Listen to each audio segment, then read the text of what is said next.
Je remercie d'abord les organisateurs de m'avoir invité. Je suis très content d'être ici. Et je vais ce matin parler d'un sujet qu'on a déjà abordé hier soir. Donc je pense que l'enchaînement des conférences est parfaitement bien calculé, puisque Gerhard Zeil a peut-être enclenché des réflexions que je vais essayer de continuer, bien que ça ne fût pas prévu au départ. Alors, j'ai intitulé ma conférence pour une éthique des médias, mais on pourrait faire un sous-titre qui est Faut-il s'avancer masqué? Ce sera autour de cette question que je parlerai. L'accès à l'information, comme on l'a vu, le droit de savoir, est un des droits fondamentaux de tout citoyen dans notre société de la connaissance, et chacun s'accorde sur cette déclaration de la société civile au sommet mondial sur la société de l'information. La liberté d'expression et la liberté des médias sont essentielles à toute conception des sociétés de l'information et de la communication. Tout le monde s'accorde aussi sur l'importance d'une interrogation éthique pour limiter les dérives éventuelles de cette société nouvelle et pour, je cite, favoriser la justice ainsi que la dignité et la valeur de la personne humaine. Mais au-delà de ces accords de principe, beaucoup de questions restent ouvertes. Comment concilier la liberté de l'information, le droit de savoir, et le respect de la dignité humaine dont Gerhard Zeil parlait hier quand il citait, par exemple, les situations indignes d'être montrées qui étaient des exceptions à la connaissance.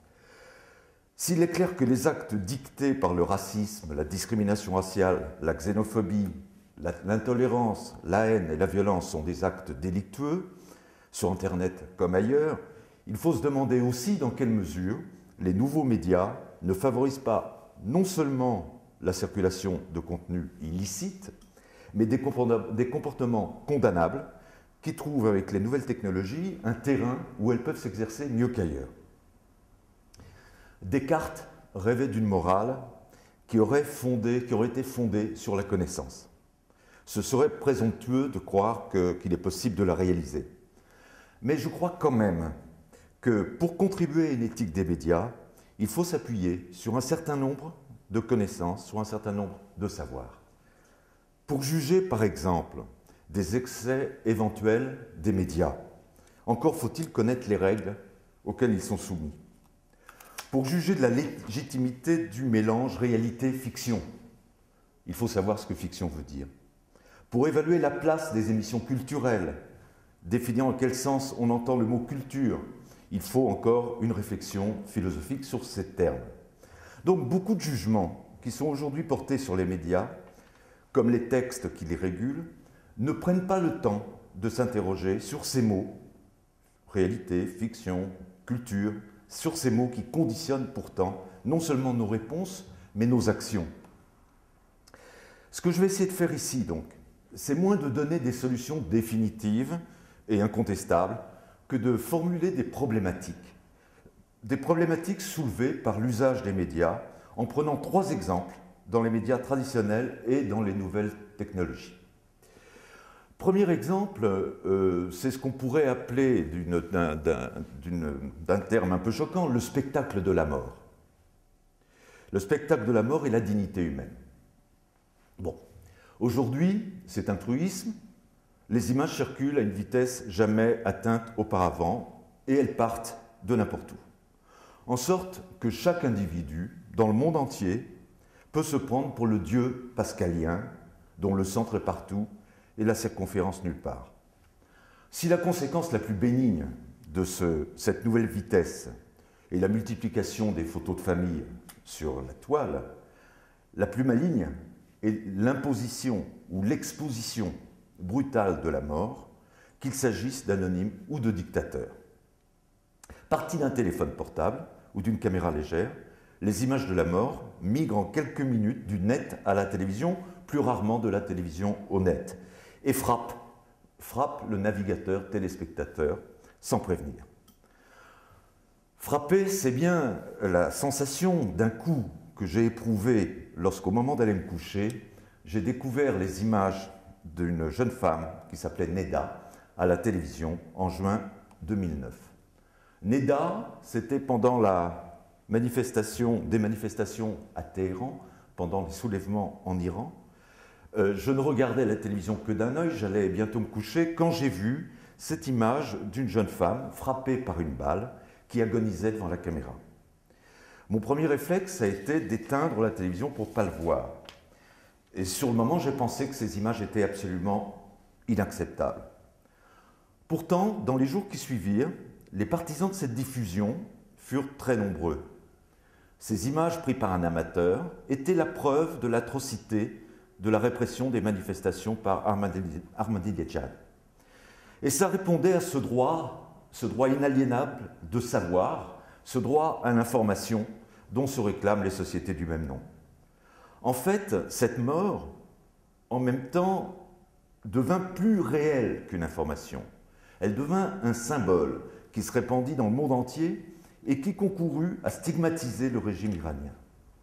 Devant cette séquence, les médias me dictaient d'adopter cette attitude polie que Barthes appelle le studium dans son livre La Chambre claire, et qui consiste à regarder une photographie en entrant dans l'intentionnalité de l'opérateur, en l'occurrence une intentionnalité informative. Mais qu'y avait-il dans le regard de Neda? Quelle pensée, quel sentiment, quelle émotion la traversait? Pour moi, c'était la seule question. Ce mince filet de sang qui s'écoulait d'un coup de la bouche de cette jeune femme me touchait plus que tout, me poignait, comme disait Barthes. Celui-ci considérait que la photographie met en jeu trois instances: l'opérateur, celui qui prend la photo, le spectateur, celui qui la regarde, et surtout le spectrum, celui qui la subit. Or, dans notre société de l'information, on ne regarde les images que sous l'angle du spectateur, dont la soif inextinguible de voir n'a d'égal que le désir de croire. Peu s'interrogent sur l'opérateur, qui est la source de la photo, et sur le médiateur, qui fait circuler les images. Quant au spectrum, on n'y pense jamais. Que pense celui qui est pris en photo? Le nom de Barthes est en parfaite adéquation avec les images de guerre, même civiles. Ce que montre l'image de celui qui perd la vie, c'est déjà un spectre, un spectrum, corps transformé instantanément en un fantôme qui nous apparaît au moment où il expire. Et comme tout fantôme, ce corps qui souffre nous hante et revient sans cesse à notre mémoire. D'autant qu'à la différence de la photo qui fige un instant fugace, l'image animée nous fait saisir ce moment où l'être humain devient un mort. Et c'est ce devenir que je ne supporte pas personnellement de regarder. La jurisprudence sur ce type d'affaires témoigne d'ailleurs des hésitations sur ce qu'il faut faire.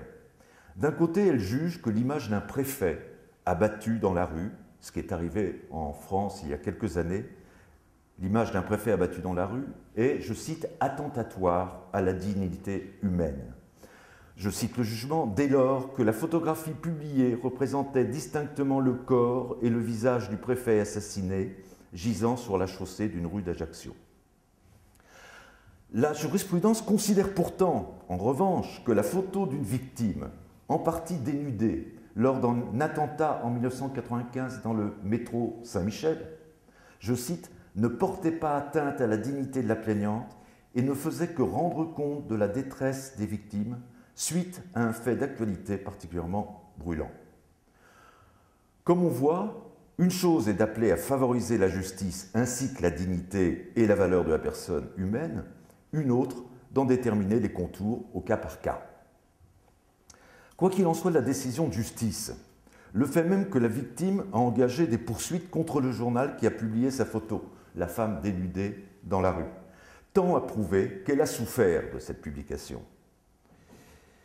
C'est peut-être pour cela que, dans ce débat non tranché entre le droit à l'information et le droit à la dignité, je me sens plus près de la victime que du spectateur.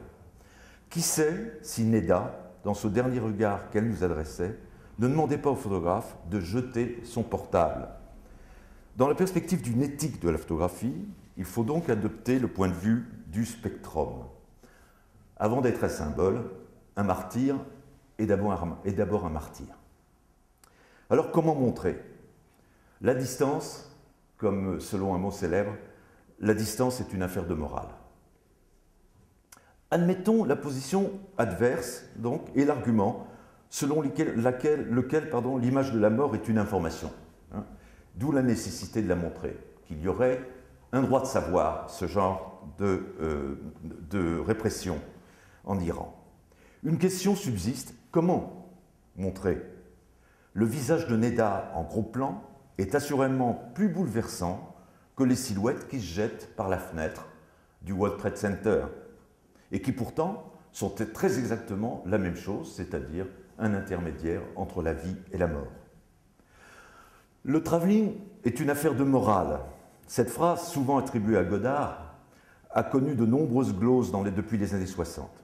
En réalité, cette phrase résumait parfaitement le jugement de Jacques Rivette sur la portée éthique du recadrage dans un film de Gilles Pontecorvo. On voyait dans ce film un plan où Emmanuel Riva se suicide en se jetant sur les barbelés électriques et à ce moment-là, le réalisateur faisait un travelling avant vers les mains d'Emmanuel Riva et soulignait ce mouvement où elle était électrocutée. Et Jacques Rivette écrivait que celui qui fait cette image n'a le droit qu'au plus profond mépris. Donc la question de la distance, comme la question du travelling, la distance du photographe ou du reporter par rapport au spectrum, est redevable de la même analyse, et c'est finalement peut-être du même jugement.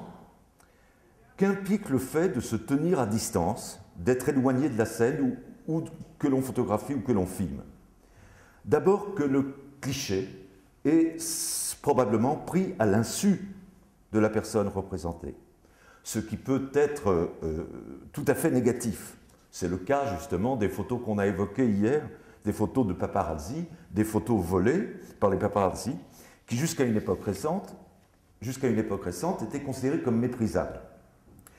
Un gros plan pris de près révèle en revanche la présence de l'opérateur au spectrum et permet donc au spectateur de savoir s'il est consentant ou non pour donner son image. C'est pour ça que j'introduirai une petite...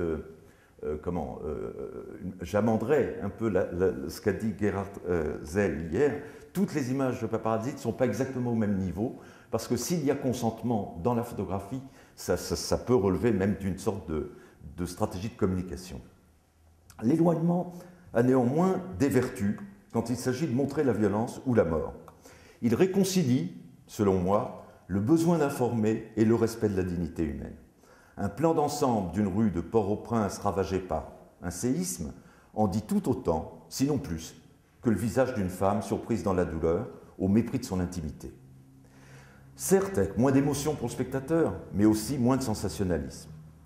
La juridiction civile a d'ailleurs tranché dans ce sens, dans une affaire de catastrophe d'un téléphérique qui était tombé dans la vallée. Dans Paris Match, le journal Paris Match, avait montré cette catastrophe en montrant d'assez près un corps désintégré, enfin un corps abîmé, très abîmé par la chute. Deux frères d'une victime assignèrent le journal en justice parce qu'ils jugeaient que la photo était attentatoire à la vie privée et familiale ainsi qu'à la dignité humaine. La juridiction civile considéra, je cite, que le traitement de la photographie aérienne litigieuse, qui ne représente pas une vue d'ensemble du lieu d'accident comme le prétend la défenseresse, mais une vue dont le cadrage et le grossissement sont étudiés pour attirer l'attention sur des corps déchiquetés des victimes, identifiés par un numéro aisément lisible, caractérise la recherche du sensationnel en faisant fonctionner le ressort émotionnel face au spectacle de la mort. Que cette représentation délibérée ne répond pas à une nécessité informative. Beaucoup de reportages aujourd'hui, pour éviter les ennuis, tranchent ces questions de distance en floutant les personnages, en mettant les personnages dans le flou, le visage des victimes flou.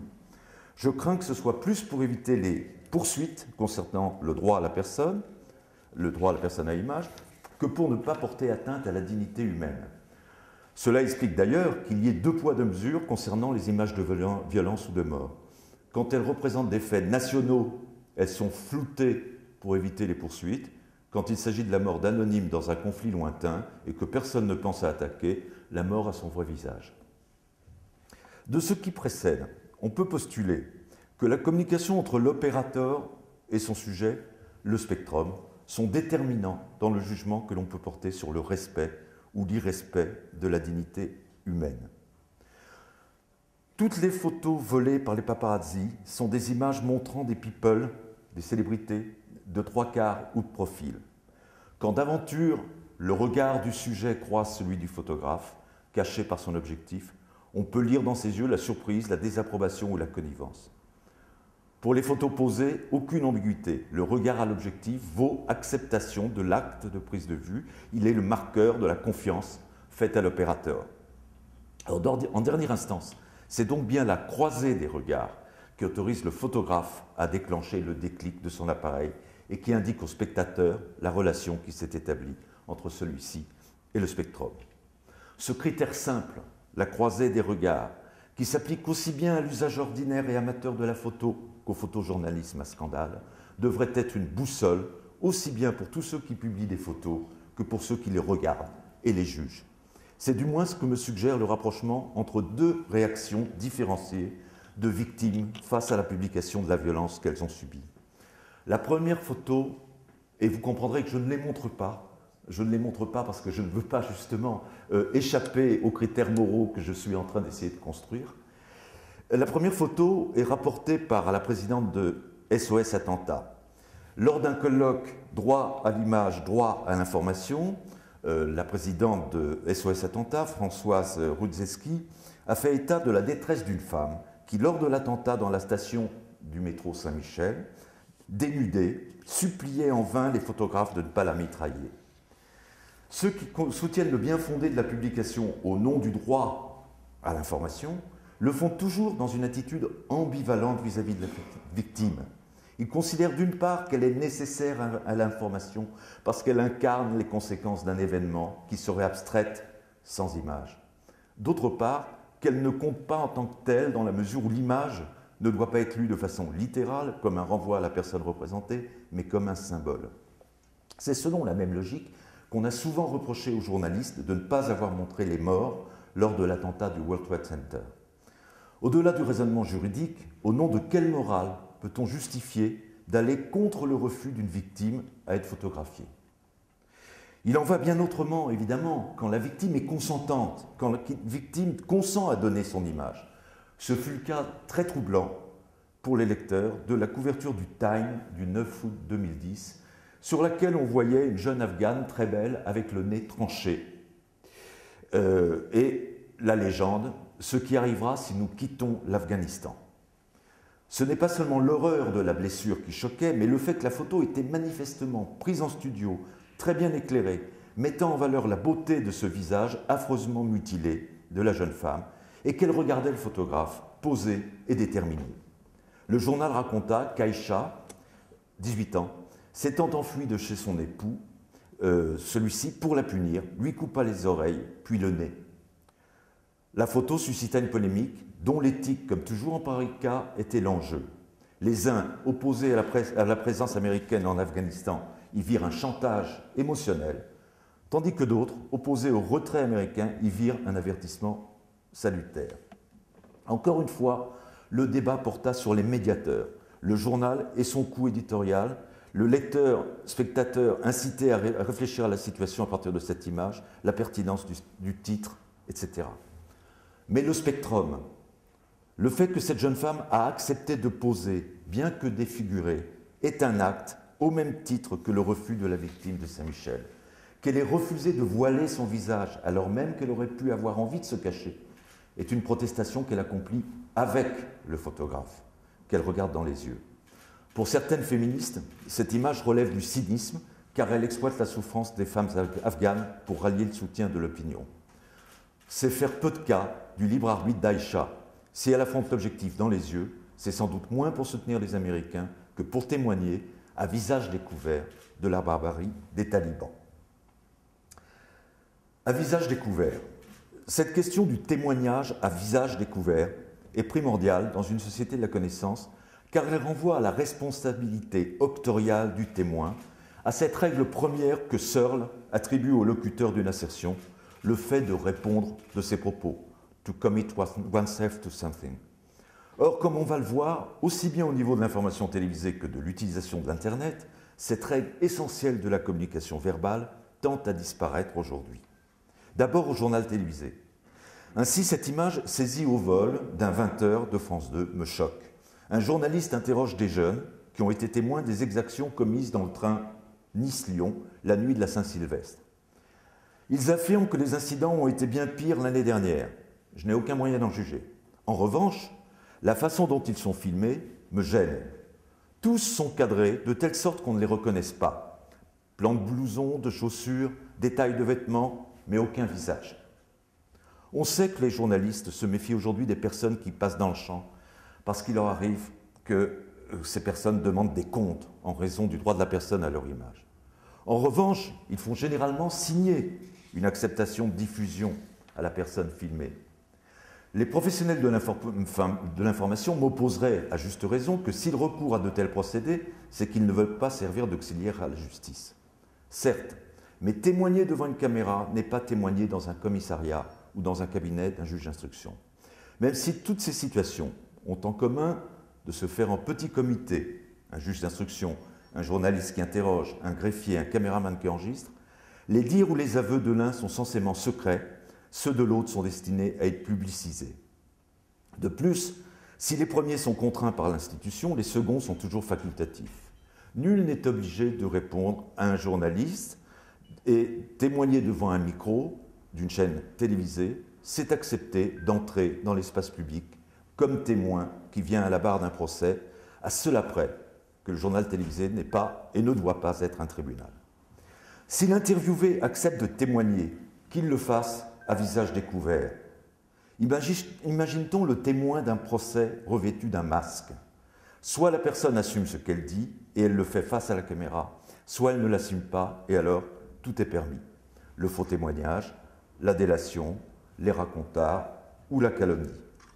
Certains reality shows des années 90 raffolaient de ces procédés qui permettent à un anonyme de compromettre qui il veut, en toute impunité. Le mensonge n'est pas facile à déceler et ces dernières années, plusieurs témoins ont menti effrontément devant les caméras. Par exemple, j'ai vu récemment encore certains hommes venir devant la caméra après la disparition d'une jeune fille et se regretter cette disparition alors qu'ils étaient eux-mêmes l'assassin. Le regard, le rougissement sont à peu près les seuls signes qui nous restent pour faire la part entre la sincérité et la dissimulation ou la tromperie. Qu'on nous les laisse. Que prouvent ces images qui ne montrent rien et qui, en outre, rendent souvent les voix irreconnaissables par une déformation? Seul le journaliste est témoin de leur véracité. C'est donc la confiance que je lui fais qui fonde ma croyance. Mais alors, qu'ajoute cette mise en scène qui cache plus qu'elle ne donne à voir? Je vois mal comment on peut accepter d'être filmé et de ne pas être vu. Si l'on craint d'être reconnu, c'est sans doute qu'on a quelque chose à se reprocher. Il est alors mieux de refuser de répondre. L'une des conditions de la communication verbale est de consentir au face-à-face. Si ce n'est pas le cas, il doit faire partie de la déontologie du journaliste, soit de faire état de ce qu'il sait sans montrer le témoignage des gens qui ne veulent pas être filmés, soit de refuser de les voir jouer sur deux tableaux, parler à la télévision sans accepter de répondre de ses paroles. Sinon, nous nous trouvons finalement dans une situation encore pire que celle de la burqa. Nous n'avons même plus les yeux pour juger de la confiance que nous pouvons accorder à la parole de l'autre. Et au téléspectateur qui n'a pas rencontré la personne interviewée dans la réalité, c'est tout ce qu'il reste. Larvatus prodeo, telle est la devise des témoins qui ont quelque chose à se reprocher. Pour les contrer, en dehors des procédés de masquage de la personne, les journalistes recourent volontiers à la caméra cachée. Pour révéler ce qu'ils considèrent comme la vérité, à savoir la surface visible du monde sur laquelle ils glissent, ils occultent l'appareil de prise de vue et font leur la formule de Descartes, Larvatus Prodeo. À témoin caché, enquêteur caché. Néanmoins, par peur des suites judiciaires, ils floutent les visages qui apparaissent dans l'image ou les masquent par quelques moyens. Dans ce monde flou et occulte, un outil sans identité et invisible capte des identités que nous ne voyons pas. Tout en clamant sa vertu heuristique, l'image ne montre plus rien et surtout ne démontre plus rien. La charge de la preuve ne revient pas à l'image, comme veulent le faire croire des médiateurs, mais à la parole du journaliste qui finalement se retrouve dans une situation de communication verbale où seule la crédibilité du locuteur atteste la véracité des propos. Dans cette situation d'enquête qui emprunte à la police ses méthodes de filature, il arrive que le journaliste tombe sur des actes délictueux ou criminels. Ce fut le cas en France récemment des reporters qui remontèrent une filière pédophile. Se pose alors une nouvelle question d'éthique. Faut-il se contenter d'enregistrer les faits pour les transmettre aux téléspectateurs ou faut-il dénoncer les individus rencontrés à la police, les dénoncer à la police? C'est-à-dire qu'il y a une chose qui est l'exception du droit de savoir, mais faut-il faire savoir aussi, une fois que l'on sait? Là-dessus, deux thèses s'affrontent. Ceux qui soutiennent que le journaliste doit en toutes circonstances préserver ses sources et qu'il est donc scandaleux de les livrer à la police. Ceux qui soutiennent que le journaliste est aussi un citoyen et que, comme tel, il doit porter assistance à la personne en danger et ne pas laisser prospérer un crime dont il a connaissance. À la première thèse, que j'appelle la thèse professionnelle, à savoir que le journaliste doit préserver ses sources, on peut opposer que le reporter qui filme en caméra cachée dénie lui-même son statut de journaliste, du fait même qu'il s'avance masqué, et qui va à l'encontre de la charte de Munich des journalistes, qui fait devoir de ne pas user de méthodes déloyales pour obtenir des informations, des photographies ou des documents. S'il n'informe pas sa source qu'il l'espionne à son insu, force est de constater qu'il confond enquête journalistique et enquête policière. Certes, les deux professions ont un vocabulaire commun, enquête, reconstitution, etc., mais leur finalité est différente en droit. Qu'on utilise la caméra cachée dans une dictature, comme ce fut le cas au tout début de cette technique, soit, mais en démocratie, c'est une pratique insincère qui n'a qu'un but en tête, dénoncer ce qu'elle montre et non pas simplement restituer. Dès lors, je ne crois pas que le filmeur puisse se retrancher derrière son identité professionnelle. À partir du moment où il filme en cachette, plutôt, ou qu'il file, qu'il le fasse à visage découvert. Quant à la seconde thèse, disons citoyenne, la question qu'elle pose est celle-ci. Le journaliste est par définition un médiateur. Il appartient à un média, c'est-à-dire une institution qui médiatise la réalité sans en principe intervenir sur elle. Pourtant, on aimerait parfois que certains spectateurs d'un événement tragique quittent leur posture de journaliste et tentent d'intervenir quand il y a danger. Il y a une photo très célèbre du photographe Kevin Carter qui est mort de se poser cette question. Il avait fait une photo au Soudan qui montrait au premier plan un jeune enfant et au second plan un vautour qui guettait cet enfant pour le prendre. Le cliché, qui s'appelle Vulture Stalking a Child, se vit décerner le prix Pulitzer. Mais il entraîna aussi une polémique. Pourquoi le photographe n'avait-il rien fait pour sauver l'enfant? Ne pouvant plus la supporter, il se suicida quelques mois plus tard. Dans cette perspective, on peut estimer que le reporter qui dénonce un réseau pédophile qu'il a découvert fait ce geste qu'on attendait du reporter qui n'a pas sauvé l'enfant des griffes du vautour, en sauvant par avance des enfants des prédateurs. Mais il faut aussi admettre qu'il a quitté son statut de journaliste dès lors qu'il a filmé en caméra cachée. Ce jeu de cache-cache entre l'opérateur et le spectrum, qui revient à se demander qui doit être le plus anonyme du filmeur ou du filmé, de l'opérateur ou du spectrum, n'est pas propre à l'image ou aux médias traditionnels. L'Internet en a fait très vite une règle. L'Internet est le royaume du pseudo. L'internaute préfère s'avancer masqué, redonnant vie à ce vieil adage « pour vivre heureux, vivons cachés ». Au moment où de nombreuses voix s'élèvent contre le voile intégral parce qu'il oblitère les signes visuels de l'identité, on ne se soucie guère des effets de cette dissimulation continuelle du locuteur derrière un surnom qui lui sert de couverture. Pourtant, quiconque tient un blog un peu fréquenté en a expérimenté les nuisances. l'impolitesse, le relâchement de la langue, la vulgarité et même les menaces. Il suffit de soutenir une position déplaisant à un visiteur occasionnel pour qu'aussitôt votre adresse devienne la cible désignée de messages insultants, agressifs, inquiétants, qui arrivent en rafale. La loi considère que le commentaire sur un blog constitue un droit de réponse, mais on ne vient jamais à bout du lobbying qui peut s'exercer contre un post, contre un article. L'impression que l'on éprouve est alors d'être assailli par des lettres anonymes sans pouvoir rien faire. À côté de ces interrogations éthiques que pose l'utilisation du pseudonyme, il en est une autre d'ordre épistémologique, celle-ci. Tout philosophe du langage sait bien que les textes changent de sens en fonction de leur signature. C'est vrai pour un roman où le nom d'auteur joue souvent comme une promesse de qualité, d'humour, de suspense, mais c'est aussi vrai pour les textes scientifiques. Quand un internaute fait une remarque juridique sous un pseudonyme, de quels repères disposons-nous pour juger du bien fondé de sa remarque? Est-ce un quidam qui ne connaît rien au droit, un avocat, un professeur de droit? La crédibilité du dialogue engagé dépend de ces réponses. Les défenseurs du pseudonyme soutiennent que les hébergeurs et fournisseurs d'accès ont stocké des informations permettant de les retrouver, de connaître l'identité d'une personne qui tient des propos jugés diffamatoires. Imagine-t-on pourtant le propriétaire d'un blog s'engager dans une démarche auprès de l'hébergeur à chaque fois qu'il est insulté ou inondé de propos faisant entendre la même musique? Le fondateur d'Overblog ajoute un autre argument.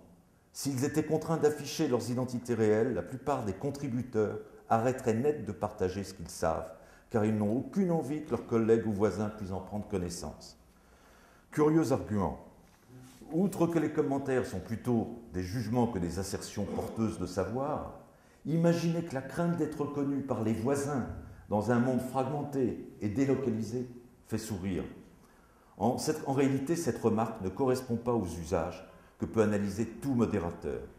Certains pseudonymes sont liés à une adresse de courriel dans laquelle figure un nom et ravalent donc le pseudo au simple rang de surnom, alors que d'autres, les plus agressifs, renvoient à une adresse qui est elle-même un pseudo, ce qui dévoile une intention délibérée de s'exprimer sous couvert d'anonymat. Le nombre considérable de données rendues publiques par les internautes peut avoir des effets bénéfiques comme permettre à un moteur de recherche de suivre la progression de la grippe A, par exemple, mais aussi des effets négatifs. Pour le PDG de Google, Eric Schmidt, je le cite, « La seule manière de gérer ce problème est une vraie transparence et la fin de l'anonymat. Dans un monde où les menaces sont asynchrones, il est trop dangereux qu'on ne puisse pas vous identifier d'une manière ou d'une autre. » Fin de citation. Toute prétention à la transparence est forcément vouée à l'échec, et c'est tant mieux. La vie privée est précisément cette partie de nous qui doit y échapper. En revanche, la moindre des choses que l'on puisse demander à un locuteur, quel qu'il soit, est d'assumer ses propos et de ne pas se cacher à dessein. Notre société de la connaissance revendique régulièrement la transparence comme un droit. Et paradoxalement, elle privilégie les masques ou les procédés de masquage, qu'il s'agisse de se voiler la face, de disparaître derrière l'anonymat d'une caméra ou d'emprunter un pseudo. Elle dénie aux célébrités le droit au secret, comme le démontre récemment l'affaire Strauss-Kahn en France. Et elle invente chaque jour de nouvelles façons de sceller son identité. Les exemples que j'ai évoqués attestent que ce qui vaut pour les exemples que j'ai analysés attestent que ce qui vaut pour le spectrum ne vaut pas pour l'opérateur. La volonté de montrer le spectrum fait partie de l'information, tout autant que celle de cacher l'informateur. Ce n'est là qu'un des paradoxes de l'information à l'ère des médias électroniques et numériques, qui débouche évidemment sur la remise en cause des frontières entre l'espace privé et l'espace public. Il en est bien d'autres encore qu'il est urgent d'examiner à la lumière d'une éthique des médias. Merci.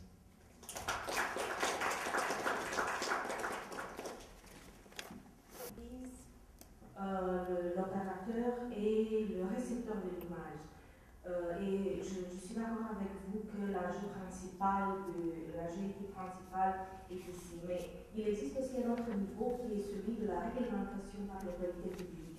Par exemple, en Roumanie, il y a une institution qui s'appelle le Conseil national de l'audiovisuel et qui vérifie la manière dont on présente des images à la télévision, et je pense que c'est aussi sur la radio, mais pas pour les journaux. Quelle est votre position sur le besoin de réglementer ces questions par l'autorité publique et si enfin, comment on peut mettre cela en place si c'est désirable?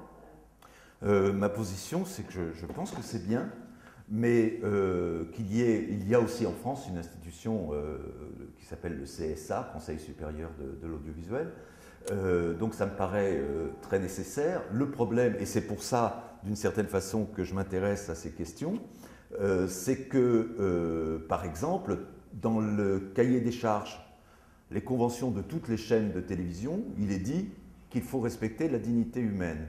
Simplement, la question, c'est de savoir à quel moment la dignité humaine est en cause. Et ma contribution modeste, c'est essayer de donner des arguments pour que justement on puisse formaliser, qu'on puisse dire, là, on peut montrer la mort comme ça, mais pas n'importe comment. Hein. Et ça, cette image-là, par exemple, il ne faut pas la montrer. Ce qui ne revient pas d'ailleurs, j'ajoute, ce qui ne revient pas à censurer, hein, puisque c'est après coup qu'on peut dire on n'aurait pas dû faire ça. Et je pense que l'idéal, c'est surtout que dans leur formation, les journalistes se posent ce type de questions et qu'ils arrivent à eux-mêmes se réguler. Je ne vois pas pourquoi, si vous voulez, un journaliste ne comprendrait pas que quand il montre un corps déchiqueté, il est hors du respect de la personne humaine et qu'il a d'autres motivations quand il fait ça.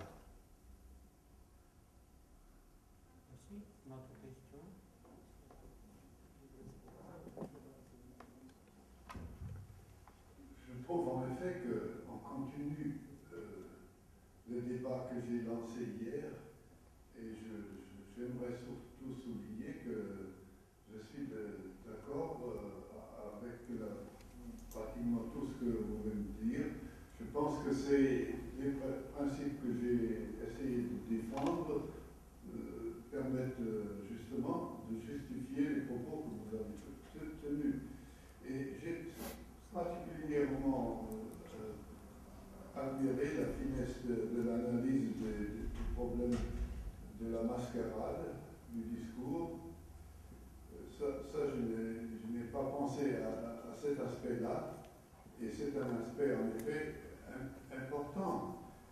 Et ce que je voulais juste ajouter, c'est qu'il y a aussi avant l'âge des médias modernes, cette possibilité de mascarade, la lettre anonyme a toujours existé, et il y a un autre type de mascarade où on n'est pas anonyme, mais on tient un discours ironique. C'est aussi une mascarade.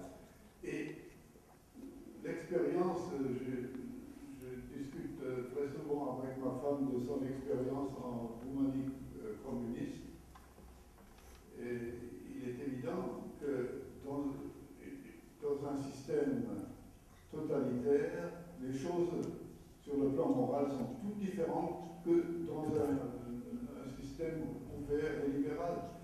Et parfois, la mascarade est le seul moyen de défense que les citoyens ont encore dans un régime comme ça. Je pense que vous serez aussi d'accord avec ce petit complément. Merci beaucoup de votre remarque et effectivement je crois qu'il y a une grande continuité entre nos deux exposés. Oui, je l'ai dit tout à l'heure, par exemple la caméra cachée me semble un procédé insincère en démocratie. Parce que c'est vrai qu'en dictature c'est un moyen de se battre aussi. Donc je suis tout à fait d'accord avec ce que vous dites. J'aurais envie de faire aussi une observation d'ordre épistémologique. Finalement, nos deux exposés montrent deux niveaux de réflexion, c'est-à-dire, je dirais, qu'il y a un niveau philosophique qui est fondamental et sur lequel je m'appuie aussi parce que je viens de philosophie. et le rôle qu'on peut assigner à la sémiologie, justement. Ce qui me paraît intéressant dans la sémiologie, c'est que ça donne du sens concret à des principes généraux. C'est-à-dire que, comme on le voit, par exemple, le cas de l'image, le cas du discours n'est pas exactement le même. Finalement, ça serait peut-être comme si on avait des grands schèmes kantiens que nous donne la philosophie, et moi je suis dans l'empirique, dans la diversité empirique qui donne que ces schèmes éclairent. Vous avez parlé sur le spectacle de la mort qui est tout à fait évident dans les médias. Il est aussi évident dans la publicité parce qu'on a le cas célèbre, le cas Benetton, qui utilise des images très dures pour promouvoir en fait des produits qui n'ont rien à faire avec l'esprit. Ce sont des produits qui font de commerce. Mais en tant que formateur de journaliste, vous êtes optimiste en ce qui concerne la possibilité d'une éthique des médias. Vous êtes optimiste qu'on peut faire une sorte d'écologie du langage médiatique? C'est la première question. Et l'autre, quel est votre point de vue en ce qui concerne le cas de Strauss-Kahn, parce que vous avez écrit ça, et si vous êtes d'accord que sa biographie a été utilisée d'une manière, disons, destructive pour avoir un pion, disons, incommode dans le système financier mondial. Donc c'est une affaire financière d'une part et c'est une affaire médiatique d'autre part. Quel est votre point de vue? Alors, sur la première question, je ne forme pas vraiment d'ailleurs moi-même des journalistes. Je dirais que je suis moyennement optimiste parce que je pense que l'institution télévisée, l'institution des médias est plus forte que l'individu lui-même. C'est-à-dire que je pense qu'il est écrasé par l'institution.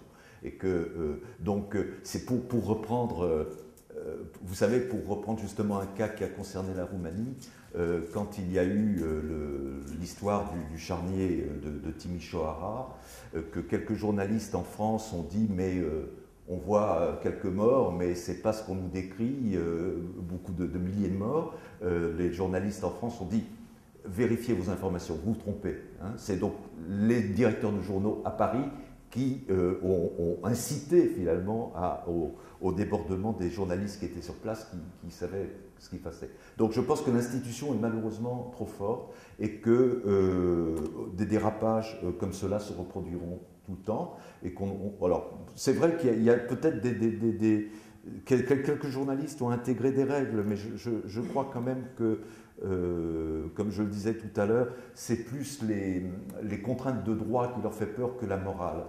Vous voyez par exemple montrer quelqu'un de mort, peut-être qu'un journaliste ne le fera plus en France parce qu'il a peur d'avoir un procès, mais si c'est en Afrique, il s'en fiche complètement, il le fera. Donc je suis moyennement optimiste. Sur l'affaire DSK, montre qu'il faut être moyennement optimiste, parce que regardez, en France, il est interdit de montrer quelqu'un avec des menottes. Depuis quelques années, c'est le droit, la présomption d'innocence fait qu'on ne doit pas montrer quelqu'un menotté. Pour la police américaine, c'est différent. Enfin, pour les médias américains, c'est différent. Eh bien, les images de Strauss-Kahn menottées, on les a vues partout en France, et tout le temps. Donc, ça veut dire qu'il n'y a pas de régulation par les journalistes eux-mêmes. Et à ce titre-là, c'est très décevant.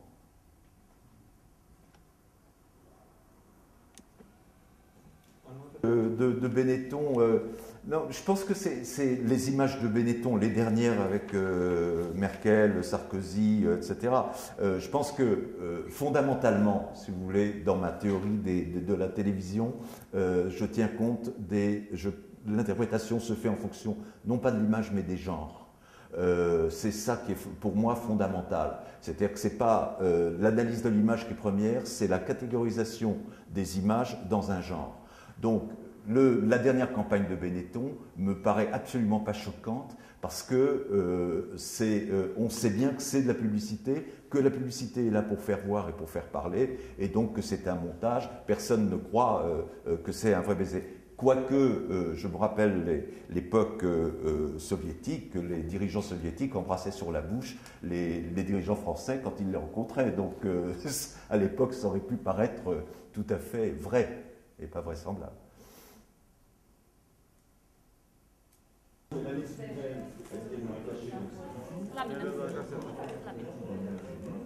La